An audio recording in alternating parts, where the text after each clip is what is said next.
बिस्मिल्लाहिर्रहमानिर्रहीम अस्सलाम वालेकुम। हैप्पी किसान पाकिस्तान ते खुश आमदीद। लो जी दोस्तों, अज तुहाडी खिदमत विच गल्ला मंडी के रेट के हवाले नाल वीडियो लैके हाज़र हाँ जी। अज की वीडियो च मैं अपने दोस्तों नूं गल्ला मंडी आरफ वाला और गल्ला मंडी साहिवाल के जिहड़े ताज़ा रेट ने वो पेश करांगा। अज 1 फरवरी है जी और मकई के हवाले नाल असीं जे गल करिए तो मकई के रेटां दे काफ़ी बेहतरी आ चुकी है। जैसा कि मैं पिछले माह तो अपने दोस्तों को अपडेट कर रहा कि जैसे ही दिन गुजरने मकई इंशाल्लाह बेहतरी आनी है और उस तरह ही मकई जी बेहतरी आ रही है। वो जोड़ा VIP खुश्क और अच्छा माल है उन्होंने रेटों के काफ़ी बेहतरी है। आप पहला गल करांगे जी चावल के रेट। अगर आरफ वाला गल्ला मंडी की गल करिए उत्थे जोड़ा कायनात का अज का रेट से 5400 रुपये तो लाके 5600 रुपये तक कायनात जोड़ा सेल होया। ज़्यादा ढेरियां जड़ियाँ 5500 रुपये सेल हुई जी। उस तो बाद अगर आरफ वाला गल्ला मंडी के 1509 की गल करिए 5000 तो लाके 5400 रुपये तक रेट रहा जी। जिस तरह का माल उस तरह का रेट। ज़्यादा ढेरियां जड़ियाँ 5300 रुपये तक सेल हुई। अल खालत की गल करिए जी, अल खालत का रेट 4600 रुपया है।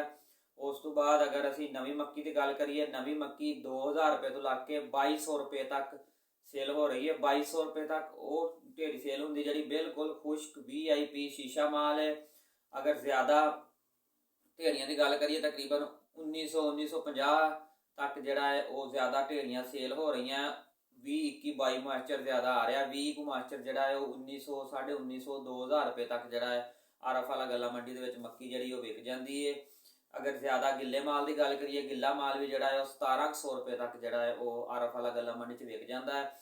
अगर पुरानी मक्की की गल करिए, पुरानी मक्की का रेट जोड़ा है वो अच्छी जी मक्की है 1800 रुपये तो लाके 2300 रुपये तक है जी। VIP माल जोड़ा शीशा माल है 2300 रुपये तक विक जाता जी। बाकी जिस तरह की मक्की उस तरह का रेट लग जाता। बहरहाल पिछले दिनों की निस्बत काफ़ी बेहतरी है मकई के, क्योंकि 2300 रुपये तक जी मकई चल जा चुकी है। अगे ज़्यादा से ज़्यादा रेट जोड़ा है 1900, 2000 रुपये तक रह गया सी। इस तो बाद अगर सरसों के रेट देखिए 6000 रुपये तो लाके 6800 रुपये तक जोड़े सरों के रेट वो है। तिलों की मार्केट जी 18500 रुपये तक बरकरार है जी। बाजरे का रेट जोड़ा 2700 रुपया है जी। कपाह की अगर मार्केट देखिए 7500 रुपया रेट जोड़ा आरफ वाला गल्ला मंडी का है जी। अगर गंदम का रेट देखिए 4800 रुपये तक जोड़ा है गंदम का रेट आरफ वाला गल्ला मंडी है जी। और जी दोस्तों इस तो बाद साहिवाल गल्ला मंडी के रेट जोड़े तुहाडी खिदमत में पेश करांगा जी। जैसा कि तुम जानते हो 1 फरवरी है जी। और अगर मक्की की गल करिए साहिवाल मक्की जी वंडा क्वालिटी है वो 1600, 1650 तक जी विकती पई है। अगर चंगी मक्की की गल करिए जी 1700 रुपये तो लाके 2200 रुपये तक जोड़ा रेट वो साहिवाल गल्ला मंडी है। VIP माल जोड़ा खुश्क माल है वो 2200 रुपये तक विकता जी। अगर गंदम की गल करिए साहिवाल गल्ला मंडी गंदम का जोड़ा रेट है वो 4900 रुपया जोड़ा है जी। 4900 रुपये तक जोड़ा है वो गंदम विकती पई है। अगर 1509 की गल करिए 1509 का रेट जोड़ा 5000 रुपये तो लाके 5400 रुपये तक है जी। जिस तरह का माल उस तरह का रेट है जी।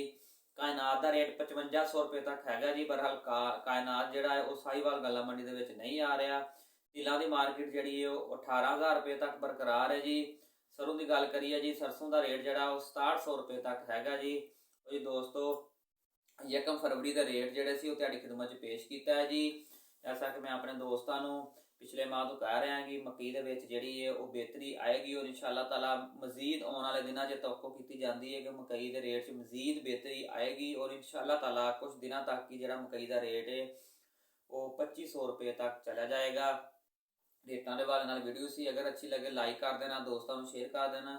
और मैं रिक्वेस्ट कराँगा जो दोस्तों ने हजे तक हैप्पी किसान पाकिस्तान सबसक्राइब नहीं किया वो हैप्पी किसान पाकिस्तान सबसक्राइब कर लो, बैल आइकन दबा लो ताकि मुख्तलिफ फसलों के रेटों के हवाले और खसूसन मकई के हवाले जैसा कि तुम जानते हो बहारिया मकई का जोड़ा सीजन है वो जारी है और मकई के हवाले जड़ियाँ ने बहुत सारिया वीडियो जड़ियाँ ने वो हैप्पी किसान पाकिस्तान से अपलोड होंदियां ने। अगर तुम हैप्पी किसान पाकिस्तान सबसक्राइब करके बैल आइकन दबाते हो तो तुहाडे तक जी वीडियो हैप्पी किसान पाकिस्तान से अपलोड होएगी वो बर वक्त पहुँचती रहेगी।